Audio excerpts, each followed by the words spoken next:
નમસ્કાર વિદ્યાર્થી મિત્રો, છેલ્લે આપણે રાસાયણિક ગુણધર્મોમાં ઓક્સિડેશન અવસ્થાઓ, બરાબર. હવે આગળ પ્રતિક્રિયાત્મક વલણો. રાસાયણિક ગુણધર્મોની અંદર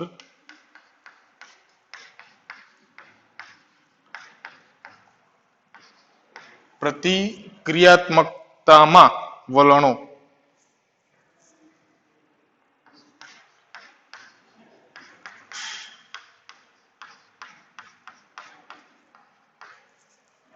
જો પ્રતિક્રિયાત્મકતામાં વલણો એટલે શું?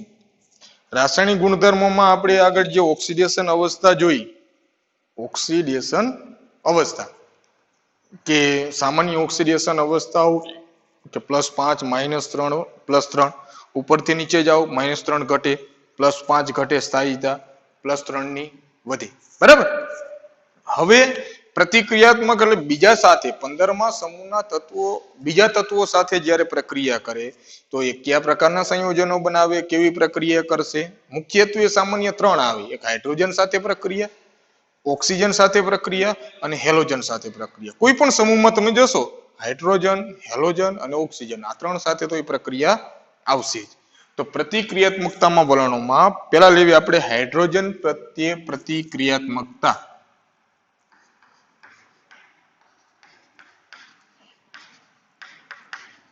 હાઇડ્રોજન પ્રત્યે પ્રતિક્રિયાત્મકતા.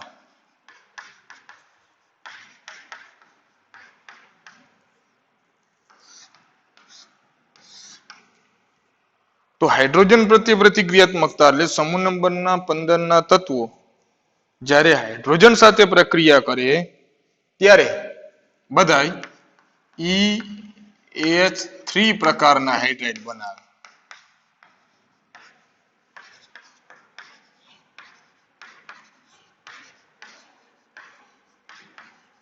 હાલો, જ્યાં E એટલે શું?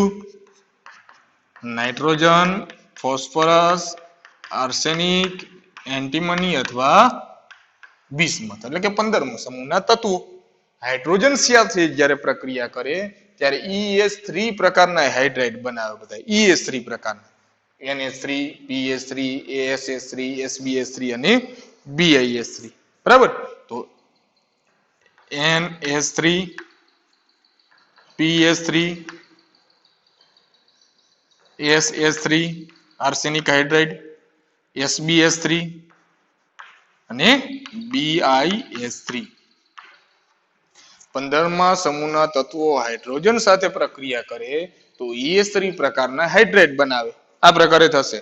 હવે આ બધા હાઇડ્રાઇડમાં જ્યારે તમે ઉપરથી નીચે તરફ જશો અથવા NH3 થી BIH3 તરફ જશો તમે તો એની બંધ વિયોજન એન્થાલ્પી ઘટે. બંધ વિયોજન એન્થાલ્પી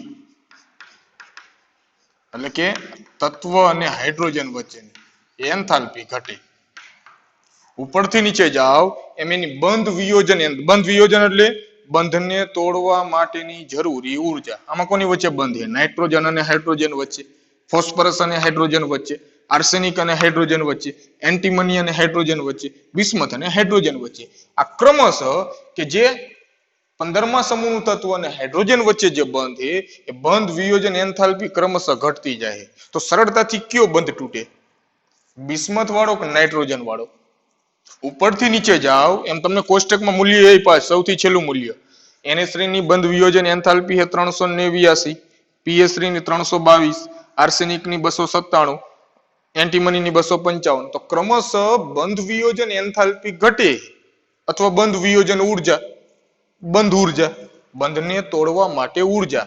તો NH3 માં બંધ તોડવો હોય એ ઉર્જા આપો, એના કરતા PH3 માં ઓછી આપવી પડે, એમાં આર્સેનિકમાં ઓછી આપવી પડે, એના કરતા એન્ટીમનીના સંયોજનમાં ઓછી આપવી પડે. એનો મતલબ ક્રમશઃ બંધ સરળતાથી તૂટે. તો સંયોજન સ્થાયી કોને કહેવાય? ઉષ્મીય રીતે સ્થાયી. જે બંધ સરળતાથી તૂટી જાય એ સ્થાયી કહેવાય કે સરળતાથી ન તૂટે? જો સરળતાથી તૂટી જતો હોય બંધ એ સ્થાયી ગણાય નહીં. તો આમાં સ્થાયી કે જેની બંધ વિયોજન એન્થાલ્પીનું મૂલ્ય વધારે હોય, જે સરળતાથી બંધ તૂટે નહીં, એ સંયોજન સ્થાયી કહેવાય. તો તો NH3 સૌથી વધારે થાય, એના કરતા PH3 ઓછું થાય, આર્સેનિક ઓછું, એન્ટીમની, બિસ્મથ. કારણ બંધ વિયોજન એન્થાલ્પી ઘટે છે, જેના કારણે આ હાઇડ્રાઇડની સ્થાયીતા પણ ઘટે. NH3 થી BiS3 તરફ જાઓ તો બંધ વિયોજન એન્થાલ્પી ઘટે છે, એના કારણે સ્થાયીતા ઘટે. તો આમાં હાઇડ્રોજન સરળતાથી ક્યાં છૂટો પડે? જ્યાં બંધ વિયોજન એન્થાલ્પી ઓછી હોય તો બિસ્મથમાં હાઇડ્રોજન સરળતાથી છૂટો પડે. એ હાઇડ્રોજન બીજા કોઈ સાથે જોડાય તો હાઇડ્રોજન જેની સાથે જોડાય એનું શું થયું કહેવાય? રિડક્શન. અહીંથી હાઇડ્રોજન દૂર થાય એટલે શું કહેવાય? ઓક્સિડેશન. તો આ કોના તરીકે વર્તે? રિડક્શન કરતા તરીકે. કોના તરીકે વર્તે? રિડક્શન કરતા તરીકે. તો NH3 થી BiS3 તરફ જશો તો રિડક્શન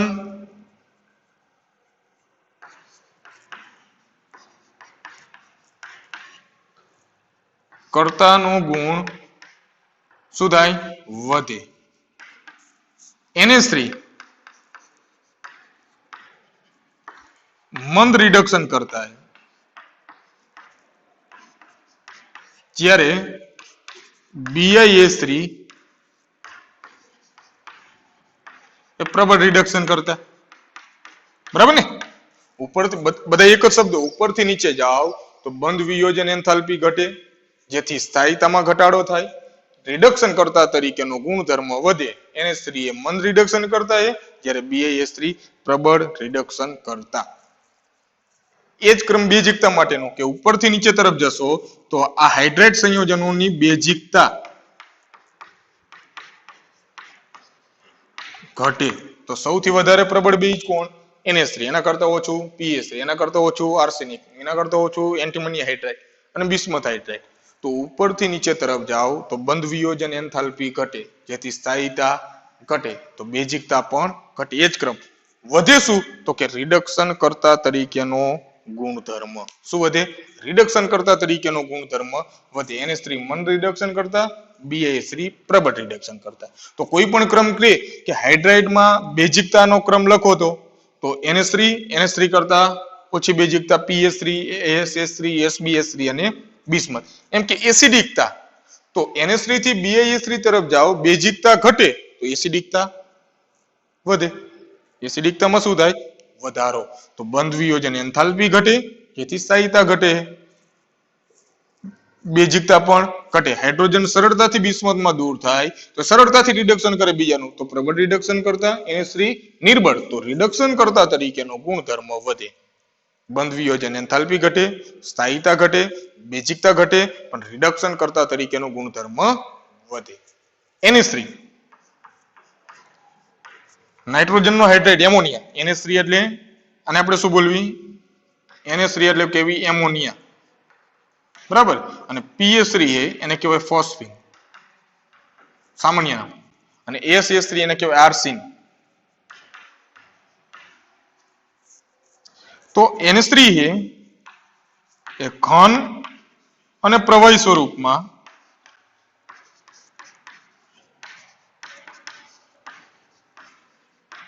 એ હાઇડ્રોજન બંધ ધરાવે.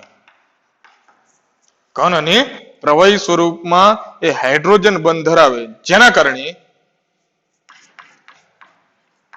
NH3 નું ઉત્કલન બિંદુ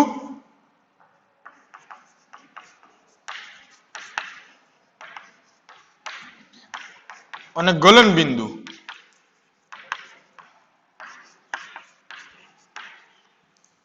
PH3 કરતા વધારે હોય. ફોસ્ફરસના હાઇડ્રાઇડ કરતા અથવા બીજા સમૂહના તત્વો કરતા હાઇડ્રાઇડ જે છે એક જ સમૂહના હાઇડ્રાઇડ, એમાં NH3 નું ઉત્કલન બિંદુ અને ગલન બિંદુ વધારે પ્રમાણમાં જોવા મળે, કારણ કે એની ઘન અને પ્રવાહી અવસ્થામાં જોવા મળતો હાઇડ્રોજન બંધ. તો હાઇડ્રોજન પ્રત્યે પ્રતિક્રિયાત્મકતા 15મા સમૂહવાળા હાઇડ્રોજન સાથે પ્રક્રિયા કરે તો EH3 પ્રકારના હાઇડ્રાઇડ બનાવે. દરેક NH3, PH3, ASS3, SBS3 અને BiS3. ઉપરથી નીચે તરફ જાઓ તો બંધ વિયોજન એન્થાલ્પી ઘટે, જેથી સ્થાયીતા ઘટે, બેઝિકતા પણ ઘટે, રિડક્શન કરતા તરીકેનો ગુણધર્મ વધે. NH3 ઘન અને પ્રવાહી અવસ્થામાં હાઇડ્રોજન બંધ ધરાવે, જેના કારણે એનું ગલન બિંદુ અને ઉત્કલન બિંદુ બાકી સમૂહના હાઇડ્રેટ કરતા વધારે જોવા મળે. રેડી? એ ક્રમ આપ્યો એ ક્રમની કોઈ એમાંથી વધારે કોઈ જરૂરિયાત નથી એમાંથી, પણ એ ક્રમ તરીકે. બીજું લેવી હવે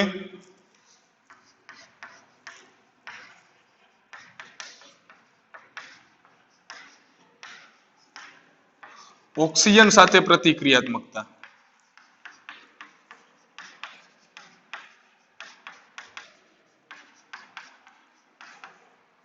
હાલો, ઓક્સિજન સાથે 15મા સમૂહ વાળા પ્રક્રિયા કરે તો એમાં બે પ્રકારના ઓક્સાઇડ બને. બે પ્રકારના ઓક્સાઇડ. કારણ ઓક્સિજન નો ઓક્સિડેશન આંક કયો હોય? ઓક્સિજન નો આમાં સામાન્ય સહસંયોજક બંધ લક્ષણ એમાંથી મળે. ઓક્સિજન નો હોય -2, 15મા સમૂહનો કયો? ઓક્સિજન હે તો એનો -2, 15મા સમૂહનો એક +5 અને +3. તો -2 +3 સાથે -2 ને +5 હોય તો બે પ્રકારના થાય. -2 +3 એ સરખું કરવું હોય તો ક્રોસ ગુણાકાર કરો તો કયા પ્રકારના બને? E2O3. આમાં E નો કેટલો થાય? +3 અને બીજું +5 વાળો તો E2O5. ટ્રાયોક્સાઇડ અને પેન્ટોક્સાઇડ. ટ્રાયોક્સાઇડ અને પેન્ટોક્સાઇડ બનાવે. રેડી? હવે એમાં ખાસ યાદ રાખવાનું તમારે ઊંચી ઓક્સિડેશન અવસ્થા વાળા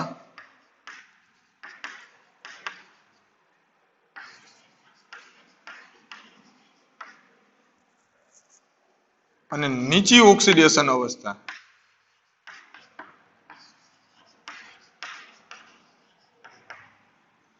એસિડિકતાનો ક્રમ એ ઊંચી ઓક્સિડેશન અવસ્થા વાળાની વધારે હોય. ઊંચી ઓક્સિડેશન અવસ્થા વાળા ઓક્સાઇડ એ નીચી ઓક્સિડેશન અવસ્થા વાળા ઓક્સાઇડ કરતા વધારે એસિડિક હોય. કોણ? ઊંચી ઓક્સિડેશન અવસ્થા વાળા. કોના કરતા? નીચી ઓક્સિડેશન અવસ્થા વાળા. તો એસિડિકતાના ક્રમ તરીકે આવું લખી શકાય ને કે E2O5 પ્રકારના ઓક્સાઇડ હોય એ E2O3 પ્રકારના ઓક્સાઇડ કરતા કેવા હોય?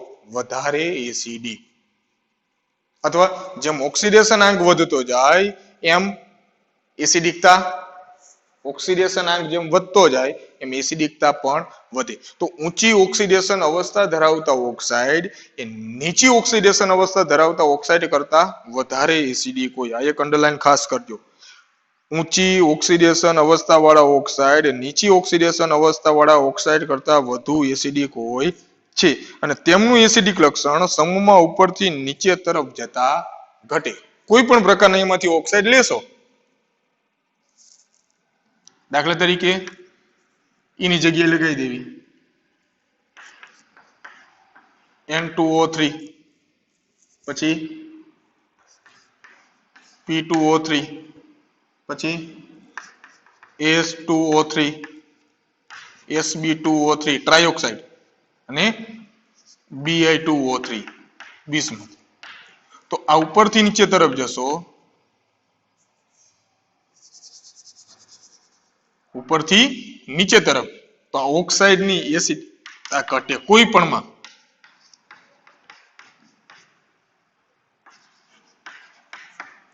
ઉપરથી નીચે તરફ જશો તો ઓક્સાઇડની એસિડિકતા ઘટે. હાઇડ્રેટની એસિડિકતામાં શું થયો? વધારો.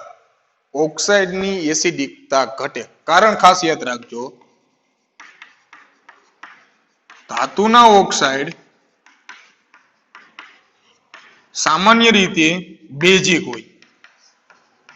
રેડી? અને અધાતુના ઓક્સાઇડ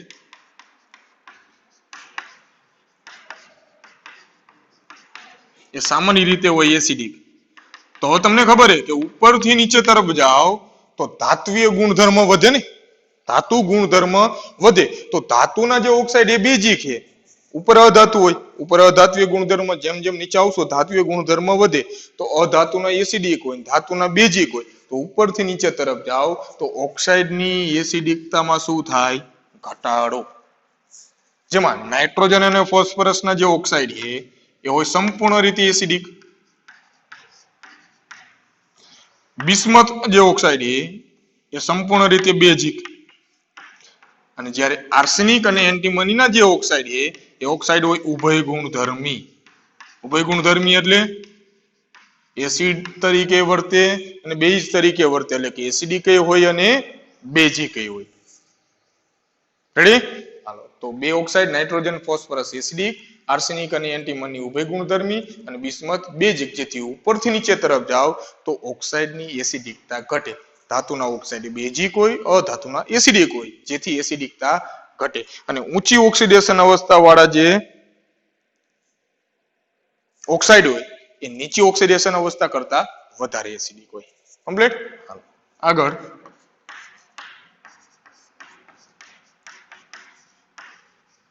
હેલોજન પ્રત્યે પ્રતિક્રિયાત્મકતા.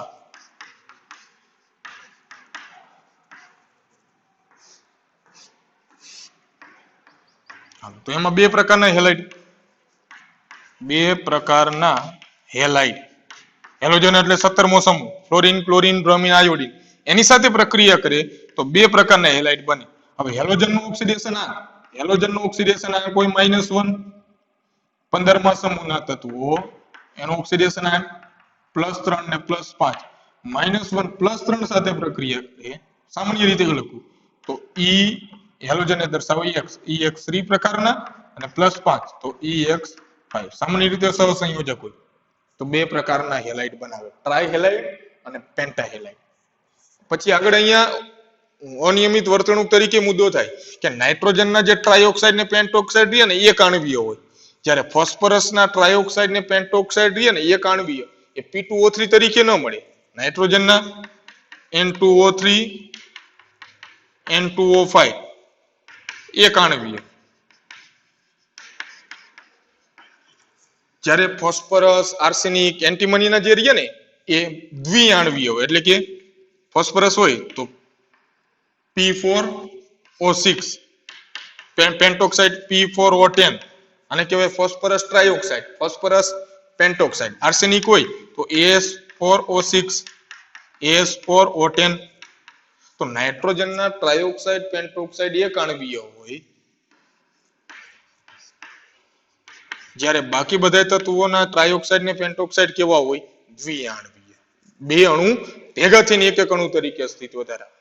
બે પ્રકારના હેલાઇડ. એમાં પેન્ટા હેલાઇડ છે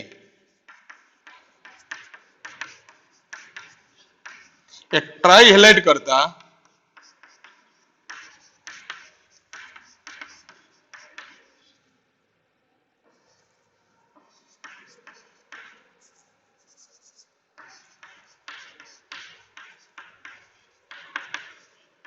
એ સહસંયોજક વલણ વધારે ધરાવે. અંડરલાઈન એ કરજો. એમાં પેન્ટા હેલાઇડ સંયોજનો ટ્રાય હેલાઇડ સંયોજનો કરતા વધુ સહસંયોજક હોય.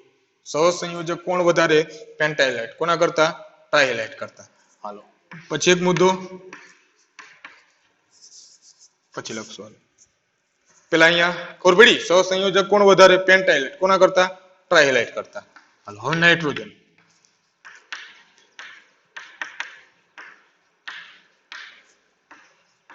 નાઇટ્રોજનના પેન્ટા હેલાઇડ મળતા નથી,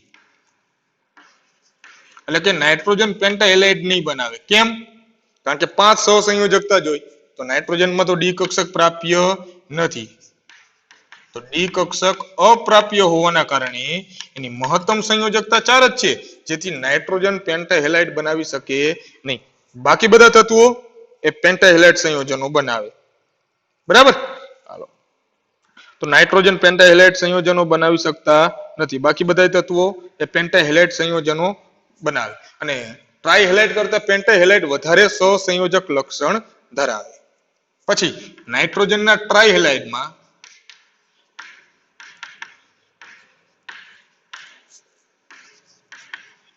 ટ્રાય હેલાઇડ એક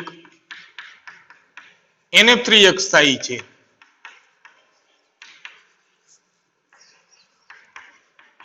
બાકી બધા હેલાઇડ વિસ્ફોટક છે. એટલે નાઇટ્રોજન ને હેલાઇડમાં તમે જોવો ને તો પેન્ટા હેલાઇડ તો એ બનાવતો જ નથી. NX3 તો સોરી NX5 તો બનતો જ નથી. પેન્ટા હેલાઇડ નાઇટ્રોજન બનાવતો નથી. ટ્રાય હેલાઇડ બનાવે. ટ્રાય હેલાઇડ में માત્ર કોણ એક સ્થાયી? નાઇટ્રોજન ટ્રાઇફ્લોરાઇડ NF3 એક માત્ર સ્થાયી છે. બાકી બધા જે હેલાઇડ છે NF3 સિવાયના બાકી બધા જે હેલાઇડ વિસ્ફોટક છે એટલે અસ્થાયી છે. ધડાકો કરી નાખે એ સ્થાયી રહી શકતા નથી. અને BF3 સિવાયના ટ્રાયહેલાઇડ સંયોજનો BF3 સિવાયના ટ્રાયહેલાઇડ સંયોજનો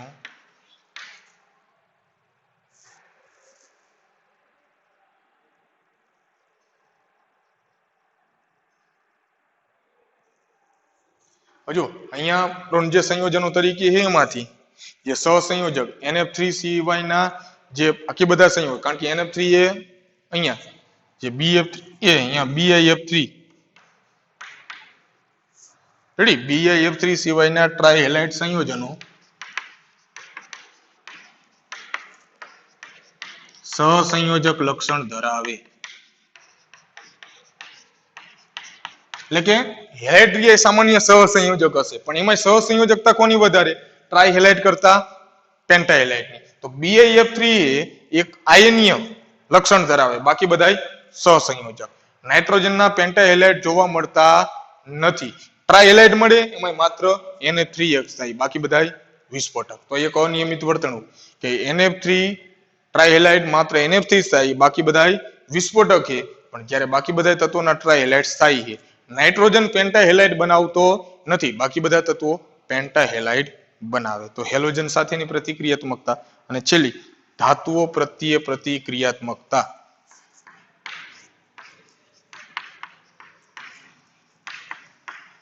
ધાતુઓ પ્રત્યે પ્રતિક્રિયાત્મકતા તો ધાતુઓ સાથે સંયોજનો બનાવશે આયનીય આ ધાતુ તત્વો સાથે પ્રક્રિયા કરીને -3 ઓક્સિડેશન આંક ધરાવતા -3 ઓક્સિડેશન આંક ધરાવતા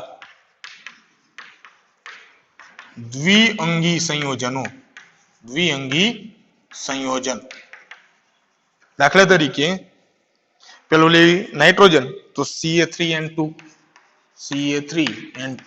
કારણ કે કેલ્શિયમ નો કેટલો હોય +2 નાઇટ્રોજન -3 એટલે ક્રોસ ગુણાકાર કેલ્શિયમ નાઇટ્રાઇડ પછી કેલ્શિયમ ની ફોસ્ફરસ સાથે તો Ca3P2 calcium phosphide calcium +2 phosphorus નો -3 ફોસ્ફાઇડ પછી સોડિયમ તો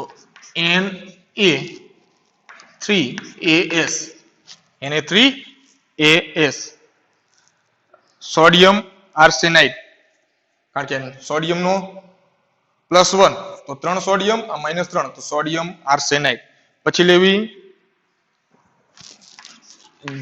Zn3Sb2 ઝિંક એન્ટીમોનાઇડ કારણ કે ઝિંક નો +2 છેલ્લે Mg3Bi2 magnesium bismuthide calcium nitride calcium phosphide sodium arsenide zinc antimonide અને મેગ્નેશિયમ બિસ્મુથાઇડ આ દરેકમાં નાઇટ્રોજન ફોસ્ફરસ આર્સેનિક એન્ટીમની અને બિસ્મથ કે જેનો ઓક્સિડેશન આંક કેટલો છે -3 બાકી બધી ધાતુઓ છે કેલ્શિયમ ઝિંક મેગ્નેશિયમ +2 અને સોડિયમ નો +1 તો ધાતુ સાથે પ્રક્રિયા કરી અને આયનીય દ્વિઅંગી સંયોજન બનાવે નાઇટ્રાઇડ ફોસ્ફાઇડ આર્સેનાઇડ એન્ટીમોનાઇડ અને બિસ્મુથાઇડ તો 4 પ્રતિક્રિયાત્મકતા હાઇડ્રોજન સાથે પ્રતિક્રિયાત્મકતા પછી હેલોજન સાથે ઓક્સિજન સાથે પ્રતિક્રિયાત્મકતા હેલોજન સાથે પ્રતિક્રિયાત્મકતા અને ધાતુ પ્રત્યે પ્રતિક્રિયાત્મકતા તો જે ક્રમ તરીકે તમારે યાદ રાખવાના છે હાઇડ્રોજનમાં ઉપરથી પેલા તો ES3 પ્રકારના ઉપરથી નીચે જાઓ બંધ વિયોજન એન્થાલ્પી ઘટે તો સ્થાયીતા ઘટે રિડક્શન કરતા તરીકેનો ગુણધર્મ વધે અને બેઝિકતા પણ ઘટે NH3 નું ગલન બિંદુ ઉત્કલન બિંદુ વધારે હશે કારણ કે હાઇડ્રોજન બંધ ધરાવે PH3 કરતા ઓક્સિજન પ્રત્યે પ્રતિક્રિયાત્મકતા તો 2 ટ્રાયોક્સાઇડ અને પેન્ટોક્સાઇડ બે પ્રકારના ઓક્સાઇડ. એમાં વધારે એસિડિક કોણ? તો કે ઊંચી ઓક્સિડેશન અવસ્થા વાળા. કોના કરતા? નીચી ઓક્સિડેશન અવસ્થા વાળા. ઉપરથી નીચે જાવ તો ઓક્સાઇડની એસિડિકતા ઘટે. કારણ ધાતુના ઓક્સાઇડ બેઝિક હોય, અધાતુના એસિડિક. નાઇટ્રોજનના ટ્રાયોક્સાઇડ પેન્ટોક્સાઇડ એક આણ્વીય હોય, જ્યારે બાકી બધા તત્વોના ટ્રાયોક્સાઇડ અને પેન્ટોક્સાઇડ દ્વિઆણ્વીય હોય. હેલોજન પ્રત્યે પ્રતિક્રિયાત્મકતા તો બે પ્રકારના હેલાઇડ, ટ્રાયહેલાઇડ અને પેન્ટાહેલાઇડ, EX3 અને EX5. એમાં જે પેન્ટાહેલાઇડ છે ટ્રાયહેલાઇડ કરતા વધારે સહસંયોજક લક્ષણ ધરાવે, કારણ કે ધ્રુવીય પ્રવહન ક્ષમતા વધારે હોય. નાઇટ્રોજનના પેન્ટાહેલાઇડ મળતા નથી. ટ્રાયહેલાઇડમાં NF3 એક સ્થાયી, બાકી બધા વિસ્ફોટક હેલાઇડ છે. બાકી બધા તત્વોના તો હેલાઇડ, ટ્રાયહેલાઇડ, પેન્ટાહેલાઇડ સ્થાયી જોવા મળે. BiF3 સિવાયના જે ટ્રાયહેલાઇડ સંયોજનો છે એ સહસંયોજક લક્ષણ ધરાવે, જ્યારે BiF3 આયનીય. ધાતુ પ્રત્યે પ્રતિક્રિયાત્મકતા તો ધાતુ સાથે જ્યારે પણ 15મા સમૂહની પ્રક્રિયા કરો તો એની ઓક્સિડેશન અવસ્થા -3 હશે, કારણ કે એ મેળવશે. ધાતુઓની વિદ્યુત ઋણતા ઓછી એટલે ગુમાવશે, તો એની સાથે એ દ્વિઅંગી સંયોજન બનાવશે. નાઇટ્રાઇડ, ફોસ્ફાઇડ, આર્સેનાઇડ, એન્ટીમોનાઇડ અને બિસ્મુથાઇડ. ખબર પડી? હાલ તો રાસાયણિક ગુણધર્મોમાં એ પ્રતિક્રિયાત્મકતામાં વલણ એટલે MCQ માટેના ખાસ પ્રશ્નો એમાંથી હાઇડ્રોજન પ્રત્યે પ્રતિક્રિયાત્મકતા, ઓક્સિજનની હેલોજન, આ ત્રણમાંથી ઘણા બધા MCQ પૂછાઈ શકે. એટલો કમ્પ્લીટ કરી નાખજો. તો પ્રસ્તાવના પૂરી થઈ. આપણે સામાન્ય ઇલેક્ટ્રોન રચના, તત્વોના નામ, એના પ્રાપ્તિ સ્થાન, આગળ એના ગુણધર્મો, આવર્ત કોષ્ટકમાં રહેલા ગુણધર્મોમાં આવર્તિતા, એના ભૌતિક ગુણધર્મો, રાસાયણિક ગુણધર્મોમાં ઓક્સિડેશન અવસ્થા અને એની રાસાયણિક પ્રતિક્રિયાત્મકતા. દરેક સમૂહમાં આ જ રીતે ક્રમમાં આવશે. હવે આગળ શરૂઆત કરશું એ 15મા સમૂહના જે તત્વો છે એ તત્વોમાંથી બે, નાઇટ્રોજન અને ફોસ્ફરસ. નાઇટ્રોજન અને ફોસ્ફરસના કેટલાક અગત્યના સંયોજનો, એ સંયોજનોની બનાવટ, ગુણધર્મો અને ઉપયોગો. બનાવટ એટલે બે પ્રકારની, પ્રયોગશાળામાં અને ઔદ્યોગિક. ગુણધર્મો બે આવશે, ભૌતિક અને રાસાયણિક. ને ઉપયોગો દરેક ક્રમશઃ સંયોજનો આવશે. નાઇટ્રોજન અને ફોસ્ફરસ આ બે તત્વના, નાઇટ્રોજનના અગત્યના સંયોજનો અને ફોસ્ફરસના, એ શરૂઆત એ સંયોજનોથી આગળ કરશું. તો એ રાસાયણિક ગુણધર્મોમાં પ્રતિક્રિયાત્મકતામાં વલણો આ એક કમ્પ્લીટ કરી નાખજો. Okay, ready?